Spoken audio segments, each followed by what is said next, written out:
ఆదివారం రాష్ట్రపతి భవన్లో మోదీ మూడవసారి ప్రధానిగా ప్రమాణ స్వీకారం చేయడం జరిగింది. ఈ కార్యక్రమానికి దేశ విదేశాల నుండి ప్రముఖులు, సినీ నటులు హాజరయ్యారు. ఎన్డీఏ భాగస్వామ్య పక్షాల నేతలు కూడా హాజరు కావడం జరిగింది. తెలుగుదేశం అధినేత చంద్రబాబు, జనసేన అధినేత పవన్ కళ్యాణ్ హాజరయ్యారు. విదేశాల నుండి భూటాన్ పీఎం షేరింగ్ తోబ్గే, బంగ్లాదేశ్ ప్రధాని షేక్ హసీనా, మాల్దీవ్స్ ప్రెసిడెంట్ మొహమ్మద్ మొయిజు, శ్రీలంక అధ్యక్షుడు విక్రమ్ సింఘే హాజరయ్యారు.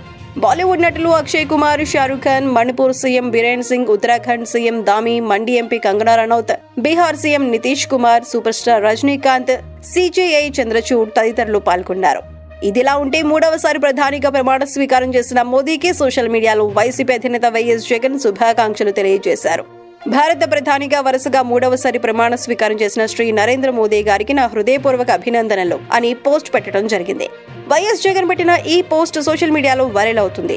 ఇదిలా ఉంటే ఈసారి మోదీ కేబినెట్ లో 2 తెలుగు రాష్ట్రాల నుండి 5గురికి చోటు దక్కింది.